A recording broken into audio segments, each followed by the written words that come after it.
What's up guys, it's DoubleZug. So Restoration Druid is one of those evergreen specs in WoW where no matter what version of the game you pick up, the basic design of the spec hasn't really changed much and you'll be very familiar with the core toolkit. So if you've played the spec in previous versions of Classic, Cataclysm, Wrath, even before, and enjoyed it, you will definitely enjoy it in Mists of Pandaria. The familiar play pattern of spreading out your rejuves across the raid, wild growthing, swift mending, keeping your life bloom up, all that stuff is the same. However, you get access to very powerful new additions, a lot of really good quality of life improvements, and some really cool flavorful stuff, all of which I think are really great additions. There's really nothing that happens to the spec in Mist that doesn't make it better. So let's talk about quality of life stuff here. The main class-specific quality of life change that I think is really nice is that a lot of our form-specific abilities will automatically activate their forms instead of requiring macros. So things like Prowl will automatically activate cat form. Might of Ursoc, which is a new defensive in bear form, will automatically activate bear form. Stampeding Roar will automatically activate bear form if used, and no longer requires rage or energy, which is a really nice quality of life change for balance and restoration. While this isn't a huge change for those experienced Druid players that have 30 different macros for all their form abilities, it makes the spec a lot smoother and more approachable and just, will unclutter your macro page, which is obviously really nice. So as I mentioned before, there's not any new rotational abilities added in Mists of Pandaria. You still have your Life Bloom, you're going to be stacked into 3 on a single target. You still have your Rejuve, which is a very efficient hop you're going to be spreading around the raid. You still have your Wild Growth, which is a really nice powerful AoE heal. You have your Swift Mend, which is a nice spot heal, and you have your Flash Heal, Greater Heal, and Nourish that will both do a little bit of single target healing as well as refreshing the Life Bloom duration on your primary target. When it comes to restoration specific quality of life stuff, there's a lot of pain points from Cataclysm that get solved in Mists of Pandaria. First of all, our lack of an external cooldown is fixed. We now have Ironbark, which is a 30-second CD bark skin that you can target. Usually you're going to be using this on the tank, but you can also use it on any other kind of DPS player. It's a 20% DR for 12 seconds on a 30-second CD. Very powerful external.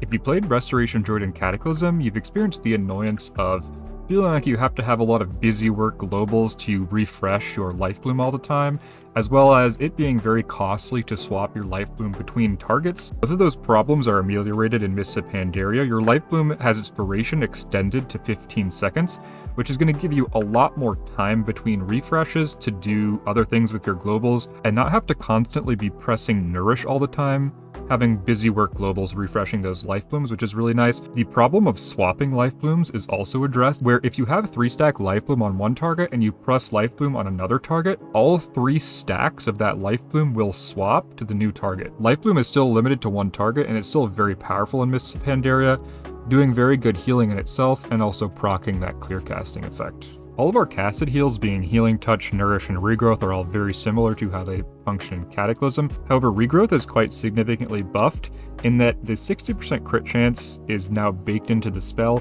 as well as the previous Glyph effect of having its hot portion automatically refresh on players below 50% HP. So using your clear casting procs on Regrowth feels a lot better in Mist than it does in Cataclysm. Our healing over time effects, being Rejuvenation and Wild Growth, are relatively unchanged, Rejuve just being a powerful single target hot, and Wild Growth being a powerful AoE smart healing effect. The biggest change to the Cataclysm toolkit is in Swiftmend and Efflorescence. The base effect of Swiftmend in Mists of Pandaria is very similar to how it functions in Cataclysm.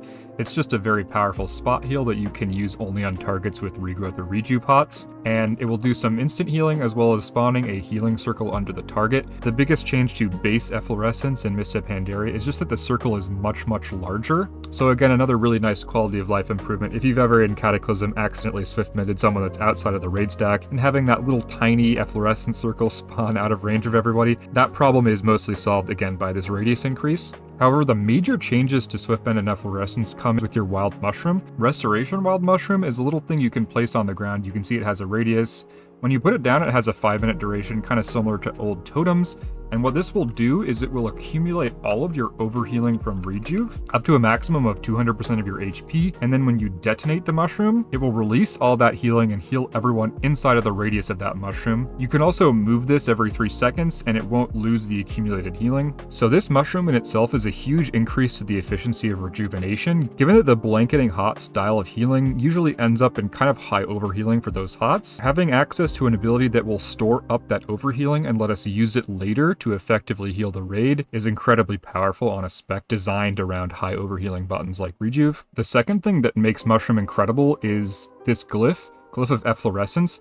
What this does is it makes our Efflorescence effect no longer proc from Swiftmend, but rather just always be active around our wild mushroom. So you can see this gigantic healing circle is just 100% active around the mushroom for the entire 5 minutes of its duration. And again, we can always just move this around anywhere without losing any of the healing accumulated in that effect. So this glyph is both a huge healing increase as well as just an incredible quality of life. We no longer have to worry about aiming our Swiftmen onto players that are going to be close enough for that Efflo not to be overhealing or wasted. We can put our Efflorescence wherever we want, and we can Swiftmen wherever we want. We also maintain Tranquility as our big healing cooldown baseline. However, we do lose Tree Form baseline, and we have access to that in our talent trees that I'll talk about a little bit later.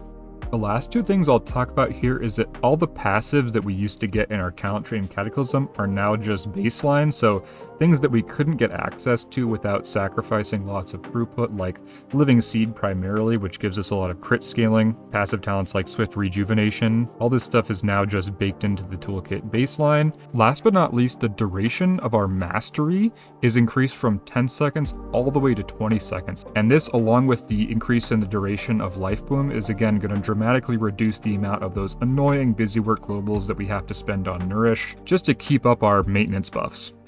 That's the toolkit. Now I'm going to quickly go through the talents here and just give you like the highlights. So the first row is mobility stuff. We have some passive move speed. We have Displacer Beast and Wild Charge. Displacer Beast is incredible and probably the default choice. This is just a 30-second blink that will also give you a little bit of a movement speed effect. So Blink, obviously insane, really good in all forms of content.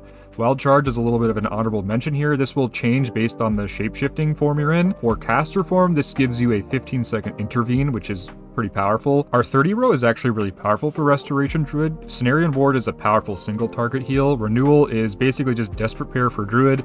Ysera's Gift is the default choice here. It's passive, which is nice. You don't have to ever push any buttons for this to happen. And this basically just smart heals for 5% of your health every 5 seconds. So nice passive throughput option here. Our 45 row is crowd control stuff. So you might be thinking, oh, it's mostly just PvP relevant, but a lot of this stuff is also very usable on ads or challenge modes. Fairy Form makes your Fairy Fire slow. Mass Entanglement is a mass roots effect on a 30-second CD, and Typhoon is just Typhoon from Balanced Druid, except every spec now has access to this. You will probably be taking either Mass Entanglement or Typhoon. Typhoon is really nice, both for the knockback and also because it will interrupt spellcasting. Our 60 row is incredibly powerful for Restoration Druid. There's two really interesting, powerful options here, and then a third one that's like kind of a meme, but you know, isn't like too awful to take. Soul of the Forest for Restoration makes our Swiftmend give our next spell 100% haste. Incredible for our healing over time effects because we have that haste scaling where haste will give you extra ticks. Incarnation is a spell that will empower whatever spec specific form you choose. So for Restoration, this gives us access to Tree of Life.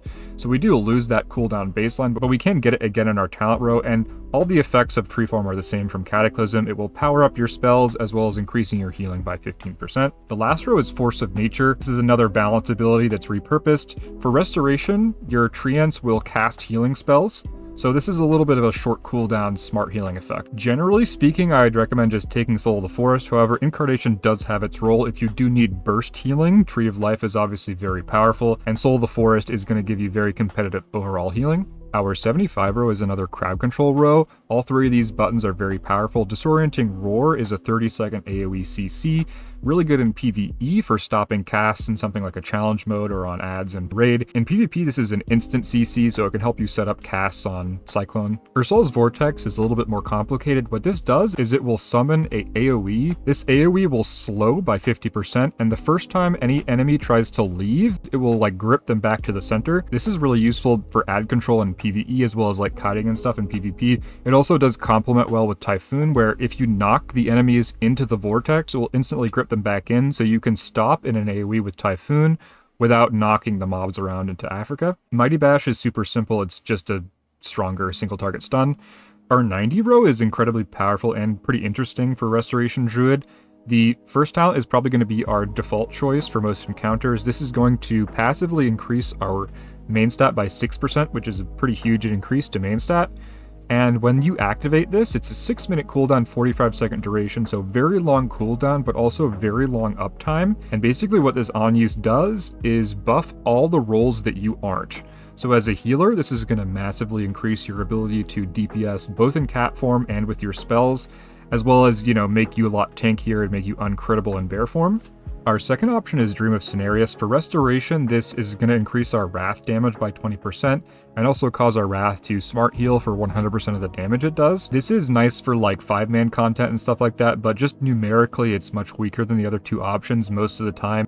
Our third option here is Nature's Vigil. This is a 1.5-minute CD that will increase all damage and healing by 12% for 30 seconds, so pretty high uptime there, decent little cooldown. Also, while it's active, you're going to get an AG type effect where like 25% of your healing will be replicated as damage, and 25% of your healing and damage will be replicated as healing. So both a healing and damage CD here. This is also really nice for hybrid healing from your DPS druids.